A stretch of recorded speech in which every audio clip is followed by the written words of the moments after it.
Today on CityCast DC, do you feel it? That tiniest chill in the air. The leaves are turning a little bit red. The summer is over and it's giving way to my personal favorite season in DC. Our show is all about the news, culture, and politics that make DC tick. So today, no matter if you're new here or a returning listener, we've got your guide to October, from enjoying the crisp weather outside to spooky dance floors inside. I'm joined by CityCast DC's Priyanka Tilve and Kayla Cody Stemmerman.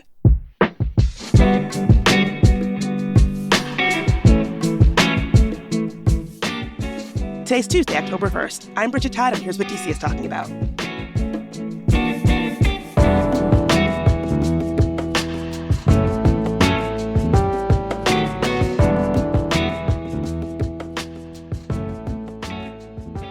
Priyanka, Kayla, what are your thoughts on October in DC?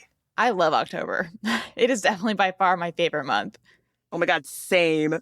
I'll be honest, I'm not a huge October person. I really like the fall in general, but October as a month, I just feel like it's where you start to really notice the days getting shorter. It gets kind of chilly all of a sudden. By the time November comes around, I'm like, okay, fine, I'm okay with this. But October is always a shock to my system. Well, I cannot disagree more. I think October is the month in DC. Kayla and I are both October in DC girlies. Kayla, what are you looking forward to this month?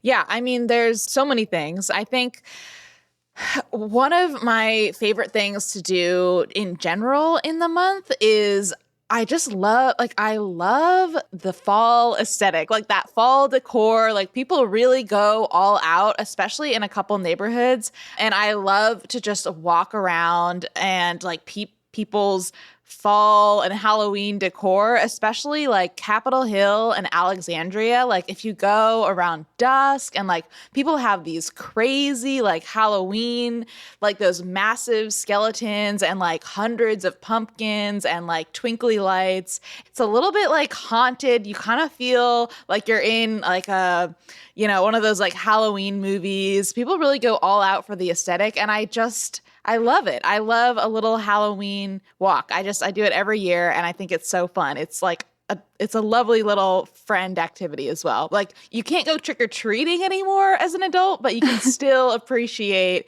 the effort that's put in for, maybe for kids, but I like it. Wait, so you actively will go all the way to Alexandria or over to Capitol Hill and just walk around and look at the decor? Oh yeah, you go to a little coffee shop, you get your little pumpkin spice latte or whatever suits your fancy. The leaves are falling in the park. You walk around.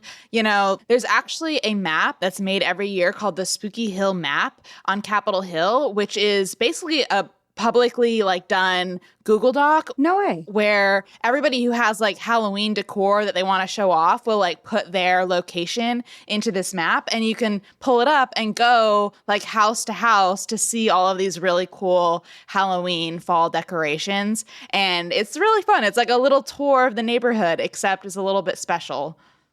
Okay, that's fair. Honestly, you talking about this is getting me a little bit more into the October spirit. So keep them coming. Keep the Rex coming. Maybe by the end of this call, I will be converted. I feel like one of the top 10 perks of homeownership has to be the ability to go all out with Halloween decorations or fall decorations. And I've been to the Capitol Hill area. They're not kidding around with their fall decor out there. They spend the real money on this stuff. I'm telling you, it's crazy. That is some disposable income right there. Yeah. Bridget, what about you? Well, it kind of feeds into what Kayla was saying, which is that every year, if I'm home in DC, I make a point of giving out candy for Halloween.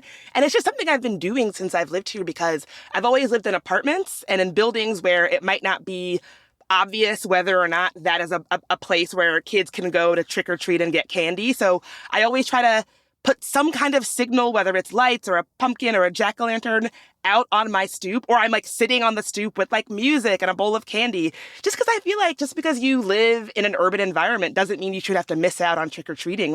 Trick-or-treating was the thing in my childhood, and I want to make sure that DC kids don't have to miss out on that, or do some sort of version of it trunk or treat where we're doing it in a parking lot, right? It's important to me. Oh, wait, that's so cute. I never even I also live in an apartment building. I never even considered being able to do that. I love that.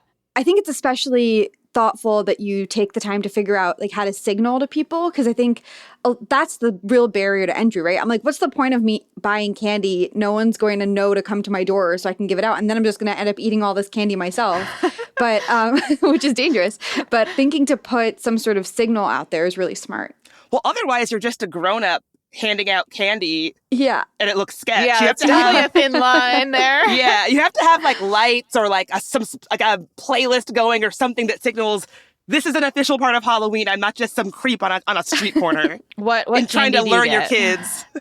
What candy do you hand out, Bridget? What's your Oh, choice? I have to get candy that I won't eat a ton of, and so I usually get something fruity because if it's chocolate, Yeah. I'll just eat the whole thing. I'll just sit there and That's like, me. Yeah. and also I always overbuy too. So it's like I have to get something, usually Skittles, something that I'm not going to just sit there and like house. Oh my God. Brilliant, brilliant tip.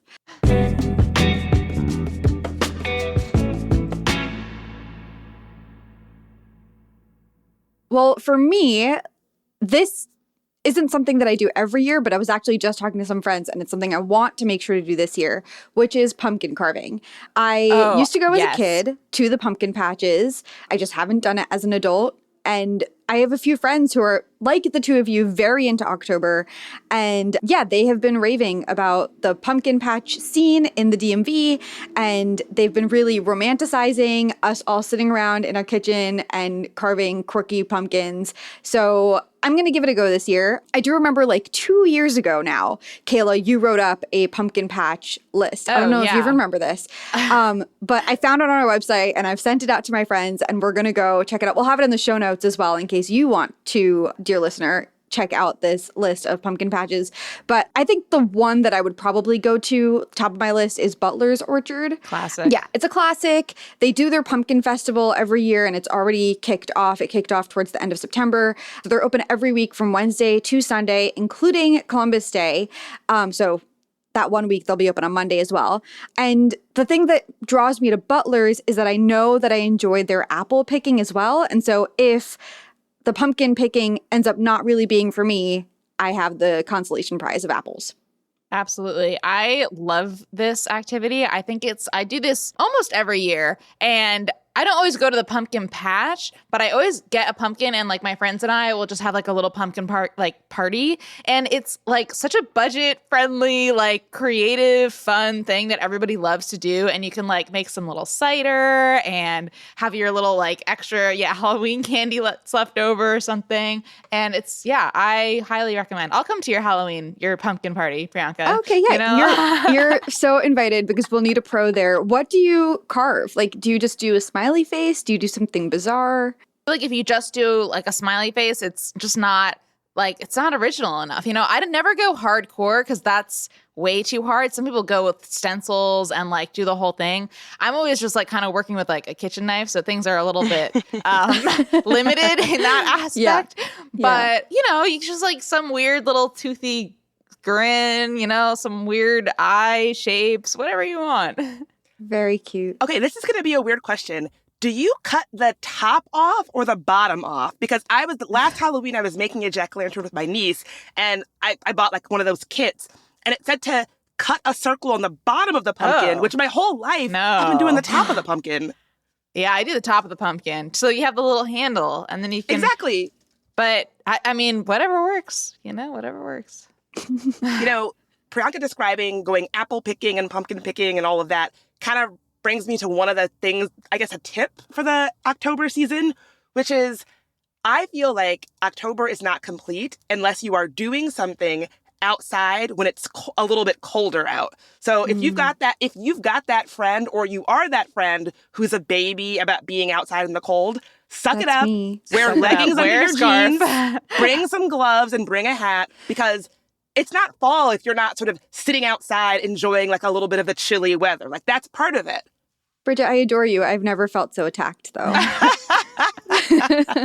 Or here's another, if you're prone to cold, bring a portable space heater with you. I have an outdoor portable space heater that sometimes I bring if I'm going to be outside for a while. It's your responsibility to keep yourself warm. Every time we co-work, it's like, I swear to God, it's like a coffee shop that's 75 degrees and Priyanka's like, oh, it's so cold in here. I'm like, what are you talking about? Like, I've got like 3 sweaters and a blanket with me. Kayla's in shorts. Like sweating. Yeah, really though. Yeah, Kayla, do you have any tips for October? Yeah, mine's a little more less cutesy. It's basically leaf management. If you live in like a house in DC or anywhere that has a yard or a front, like sidewalk area, you have to manage your leaves. There's going to be a lot of unhappy neighbors if you don't. And basically, DC's leaf collection process starts on October 28th. So you have to make sure you rake up all your leaves in your front yard and your like sidewalk area into the tree box in front of your home so that they can come and dispose of the leaves for you. Otherwise, you have to like put them in a bag and like bring them to this waste management site. It's a real pain. You have a limited window to do this. So make sure that you're ready at the end of October to get this done. Otherwise, it can have just like it can run waste into like streams, and it's ugly and they'll blow away and it's not a good look. So I recommend you like take a look at the Department of Public Works website and just get ready, Yeah, smart. Can I throw in a leaf tip related to Yeah, that? please. So kind of related to what you're saying about the leaves, if you are an allergy sufferer in DC, you might think of spring as like peak allergy season. However, the leaves mold and they can really be an allergy trigger. So if you find yourself sniffling more, runny eyes more, an allergist once told me that specifically in DC, leaf mold from leaves that are not properly collected are a real allergy trigger. So you might not have a cold, you might have a cold, but it could be allergies. That's interesting. It clogs like city drains and like waterways and stuff like that, and can really like cause a lot of flooding and like overflow into local like streams and rivers, which is not good for the wildlife. And as we know from the last week, this is our rainy season. It Yeah, has been oh my raining a gosh. ton. So The time is now. that's a really good point. And if you do, wistfully say goodbye to your fallen leaves this October, they actually compost them in DC, and you can go and you can get that compost from last year's fallen leaves and use it for your garden for free. I did not know that. Yeah. So, Oh my God, that's fun amazing. fact. That actually, I was crowdsourcing tips from our team, and our production assistant, Ash, was really insistent that I mention that one year after pumpkin carving, actually, he and his friends or housemates or whatever just like accidentally let the pumpkins kind of just rot in their backyard. But it resulted in the seeds taking root, and the next year they had pumpkins of their own in their backyard. Whoa. That's cool. So that's kind of a compost related tip for you. Just to leave out I will say one year I left my pumpkin out too long on my front stoop, and I got complaints from my neighbors, and my landlord had to call me and was like, Kayla, please take care of that disgusting pumpkin. No, everybody hates you on your block. So That's kind of embarrassing. It was pretty A embarrassing, little I'm not bit. gonna lie. So make sure it's in your backyard, not the front yard. That's Yeah, all I'll exactly. If say. you're going to be lazy about your pumpkin rod, be thoughtful about where you place it. Yeah. Another tip also from a member of our team, Julia, our senior producer, she recommended that per Bridget's point, if you're going to do trick-or-treating, buy candy maybe that you don't particularly love for yourself so that you don't eat it all and you can give it away. But wait out October and buy the candy that you love after October 31st because it goes on some pretty crazy sales. Yeah, it's a little dangerous, but it's also cheaper. So if you're the kind of person who's going to be buying candy anyway, if you wait until right after Halloween, you'll get some good deals on your candy. That's a great tip. Priyanka, I see you smiling. Are you coming around to October? A little bit, I guess. She's getting excited. I mean, if we're listing out things that I suppose I do love in isolation, and maybe they will make up for the fact that the days are getting shorter. I could be persuaded. Well, are there any events y'all are looking forward to in October? I have one very near and dear to my heart that I am so excited for, and I am almost hesitant to put it out there because it is already so crowded, but it is the Wiener 500 at the Wharf. It is part of their Oktoberfest celebrations, which I think is a great thing to do this month in general. There's a ton of Oktoberfest activities going on around the city, but the Wharf's is by far the best specifically because of this event. And it's basically a bunch of like wiener dogs, dachshund dogs, and they do this 500-meter dash down the wharf. And it is probably the cutest thing I've ever seen in my entire life. They take it so seriously. You can enter your own dog, and there's like hundreds of these tiny little adorable wiener dogs on the wharf just walking around getting ready for their big race. And this year, just to make things even better, they're hosting a special race for mobility impaired wiener dogs. So they're the ones like with the little wheelchairs. It's so cute, and I'm so excited. I really can't wait. It's like my favorite event of the year. Everybody knows this. When is it? The race is on Saturday, October 5th, but the Oktoberfest events go like all weekend. So if you do miss that, there's like plenty of other things going on there that you can check out, but I do recommend this one. Yeah, I do love Oktoberfest at the Wharf. Last year, I think it was the bar, the Brighton, like right next to the Anthem.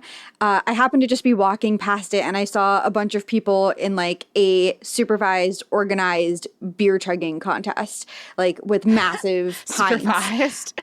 Yeah. As in, like, it wasn't just like a group of friends, you know, like it was like an actual, like, official chugging contest. And it was fun to watch.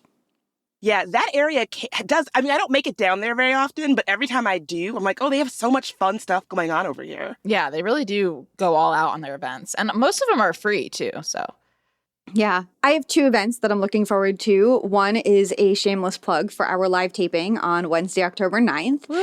It's happening at Black Cat on 14th Street. Bridget and our co-host Mike are going to be talking with Tom Sherwood from WAMU about the local election coming up. Basically, like what's going to be happening with Councilmember Trayon White, who is currently facing bribery charges from the FBI, but he is also up for re-election. So much big drama this there. season. Yeah. Yeah. And then also ranked choice voting is on the ballot. A lot of people don't even really know what that means. So we're going to be breaking all that down. So that is one of my events, which I know the 2 of you obviously will be we'll at be there. too. We'll be there. That will also be a blast.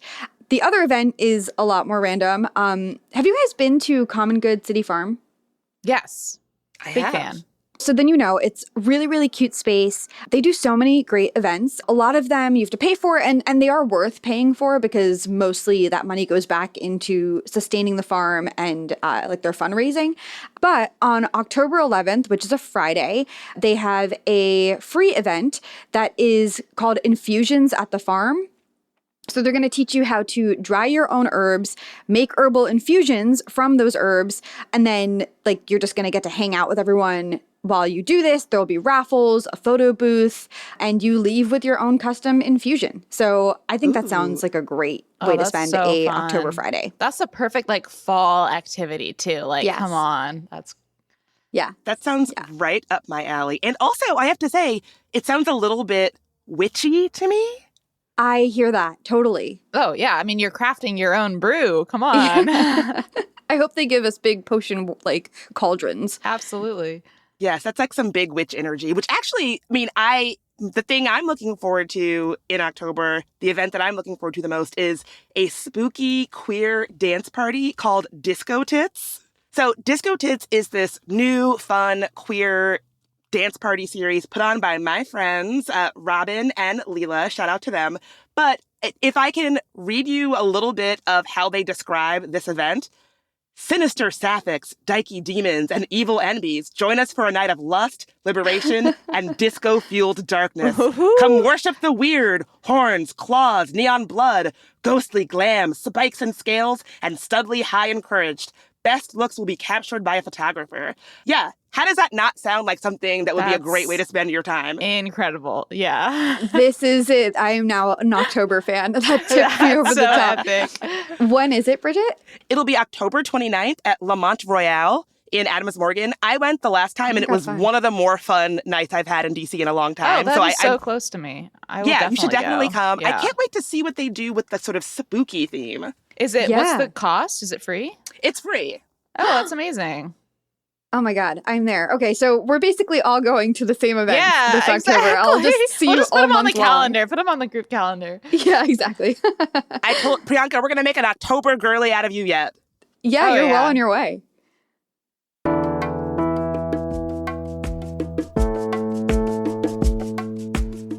That's all for today here on CityCast DC. If you enjoyed the show, share it with the October girly in your life. We'll be back tomorrow morning with even more news from around the city. Talk to you then.